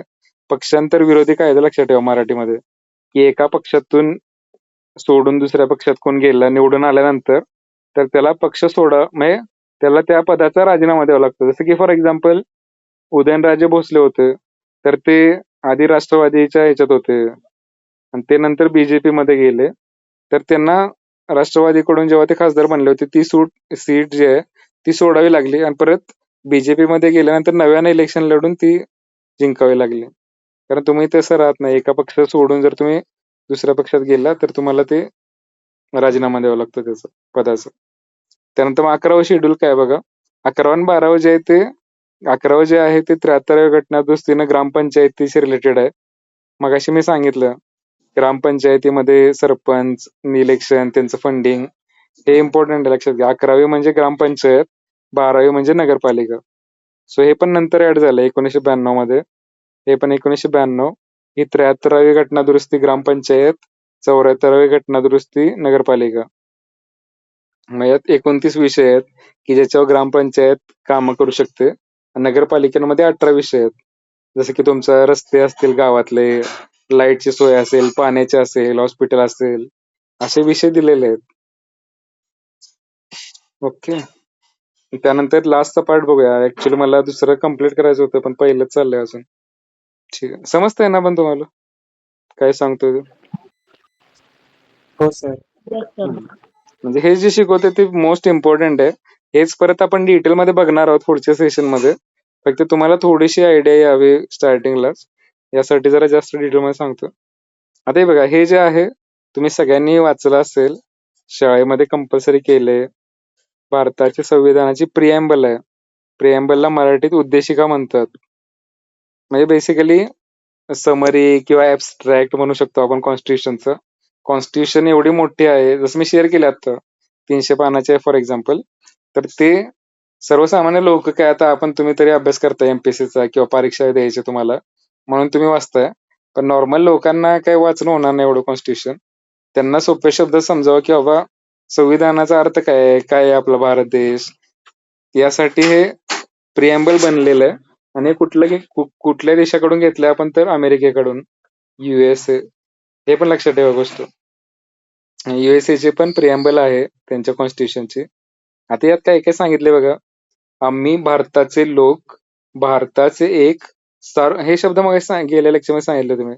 सार्वभौम, समाजवादी, धर्मनिरपेक्ष, लोकशाही, गणराज्य. म्हणजे भारत काय आहे नक्की पॉलिटिकली तुम्हाला विचारलं कोणी, तर या 5 शब्दात तुम्हाला सांगता येईल भारत नेमका काय आहे. सार्वभौम आहे भारत, म्हणजे सोवरीन आहे, कुठला दुसऱ्याच्या देशाच्या अंडर नाही आपण. म्हणजे आपल्याला आपले निर्णय घ्यायचा स्वतंत्र अधिकार आहे.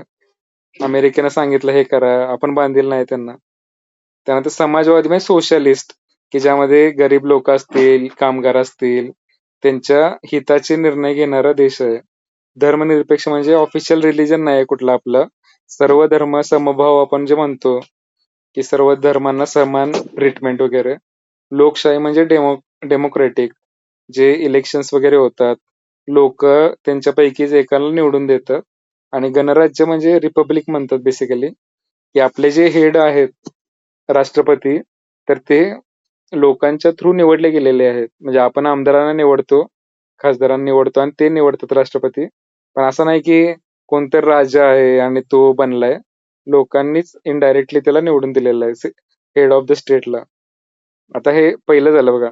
आणि हे बघा, आम्ही म्हणलं इथं, आम्ही म्हणजे मी, तुम्ही, सर्व नागरिक, आम्ही भारताचे लोक. म्हणजे ही सगळी जी पॉवर दिली आपण कॉन्स्टिट्यूशनला, ती कोणी दिली, आपण दिली सगळ्यांनी. की आपण सर्वांनी कन्सेंट दिली, याला संमती दिली, की आता जे कॉन्स्टिट्यूशन जे आहे त्याला आम्ही संमती दिली आणि आमच्या भरोशावर सगळं चाललंय हे, ठीक आहे. सो अल्टिमेट अथॉरिटी कोण आहे, people, we the people of India आहे, लक्षात घ्या. म्हणजे हे सगळा जो खटाटोप आहे आपलं, तो लोकांसाठी आहे भारताच्या. सो याच्यातून क्वेश्चन विचारले त्याच्यात पुष्कळ वेळा, की कोण आहे अथॉरिटी कॉन्स्टिट्यूशनची, तर वी द पीपल, भारताचे नागरिकच अथॉरिटी आहे मेन. आता हे आपल्याला घडवायचं आहे, सार्वभौम, समाजवादी, धर्मनिरपेक्ष, लोकशाही, गणराज्य घडवण्याचा व त्याच्या सर्व नागरिकांना, सगळ्यांना सामाजिक, सामाजिक म्हणजे सोशल, सामाजिक, आर्थिक व राजनैतिक न्याय, न्याय म्हणजे जस्टिस. सामाजिक म्हणजे बाबा भेदभाव नको जातीनुसार हे ते. त्यानंतर आर्थिक म्हणजे सर्वांची आर्थिक परिस्थिती सुधारली पाहिजे, बिलो पॉवर्टी लेवल कोण राहिलं नाही पाहिजे.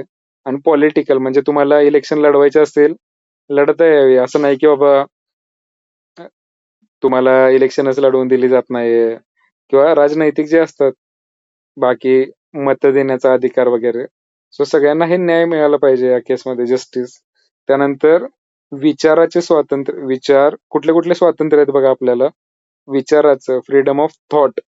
त्यानंतर अभिव्यक्ती स्वातंत्र्य, thought expression, belief, faith and worship. अभिव्यक्ती स्वातंत्र्य आहे. विश्वास, श्रद्धा आणि उपासना, समजतंय, याचं स्वातंत्र्य दिलेलं आपल्याला. की तुम्हाला श्रद्धा म्हणजे कुठल्या धर्मावर फेथ आहे तुमचा, कुठल्या याची उपासना करायची, तुम्हाला फ्रीडम आहे. असं नाही की गव्हर्नमेंटनं सांगणार हे धर्म फॉलो करा, हे असं काय नाही.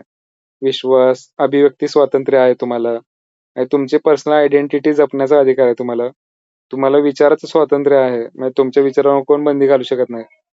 त्यानंतर नेक्स्ट काय बघा, दर्जाची व संधीची समानता, equality of status and of opportunity.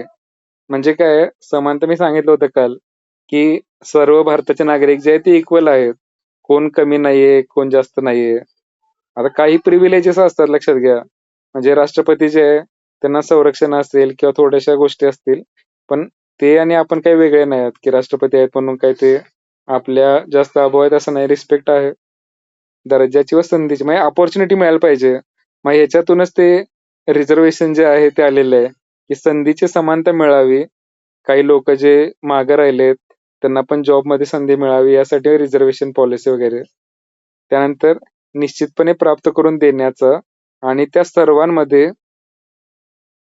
व्यक्तीची प्रतिष्ठा, ठीक आहे, आणि व्यक्तीची प्रतिष्ठा म्हणजे प्रत्येकाला आपापले इंडिव्हिज्युअल, हे बघा, प्रत्येक प्रत्येक इंडिव्हिज्युअल जो असतो तो लाईफमध्ये काहीतरी अचीव करण्यासाठीच प्रयत्न करत असतो, जेणेकरून समाजात त्याला प्रतिष्ठा मिळेल, समजतं. सो त्याचं जे सोशल स्टेटस आहे ते इंटॅक्ट राहावं यासाठी. आणि त्याचबरोबर काय आहे, राष्ट्राची एकता आणि एकात्मता. म्हणजे असं नको की मग व्यक्तीच्या नादात मग तो पाकिस्तानला सामील झाला आणि राष्ट्राची एकात्मता धोक्यात आली. सो युनिटी आणि इंटिग्रिटी पण राहिली पाहिजे देशाची, यासाठी आपण प्रयत्न करणार. आणि याचे आश्वासन देणारी बंधुता. बंधुता म्हणजे याला वर्ड आहे फ्रॅटर्निटी. फ्रॅटर्निटी समजतं, फ्रॅटर्निटी हे शब्द हे असं हे सगळं पाठच पाहिजे मराठीमध्ये, कारण ह्याच्यावर डायरेक्टली खूप प्रश्न विचारलेले आहेत. प्रवर्धित करण्याचा संकल्पपूर्वक निर्धार करून आमच्या संविधान सभेत आज दिनांक, आधी तारीख लक्षात ठेवा, आपला कॉन्स्टिट्यूशन डे जो आहे, संविधान दिवस, तो 26 नोव्हेंबर रोजी साजरा केला जातो. लक्षात घ्या, संविधान दिवस कधी साजरा केला जातो? 26 नोव्हेंबरला. कारण त्याच दिवशी सगळी कॉन्स्टिट्यूशन रेडी होती आपली, पण आपण आणखी 20 दिवस थांबलो, जेणेकरून, नाही 20 दिवस नाही, ऍक्च्युली 2 महिने, डिसेंबर आणि जानेवारी. का मी सांगितलं होतं की 26 जानेवारी 1930 जो आहे हा आपण पूर्ण स्वराज दिवस म्हणून साजरा केला होता.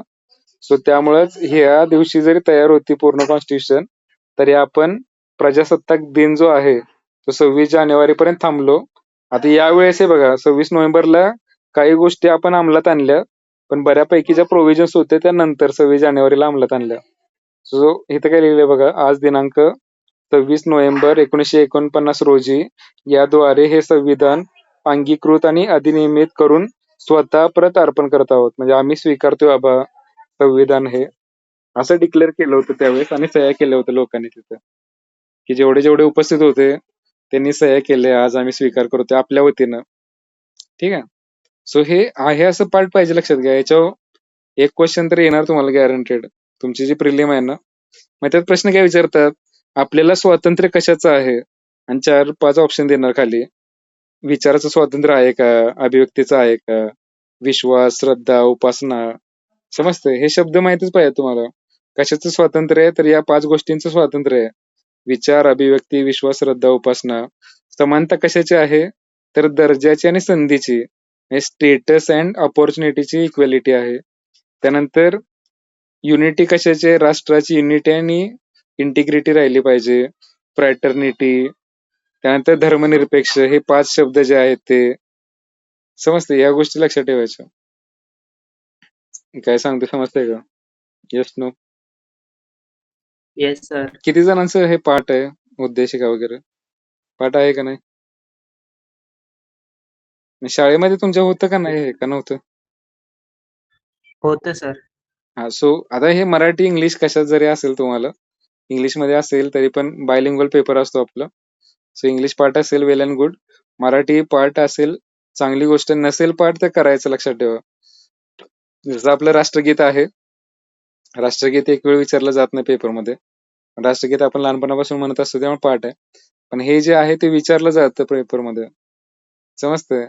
सो हे पाठच पाहिजे तुम्हाला. हे व्यवस्थित पाठ असतील, शॉर्ट आहे, खूप जास्त वेळ लागत नाही, 1 मिनिटापेक्षा लेस टाइम मध्ये तुम्ही रिसाइट करू शकताय. सो हे पाठ केलं तर फायदा काय आहे याचा, ही डेट तुमच्या लक्षात राहील.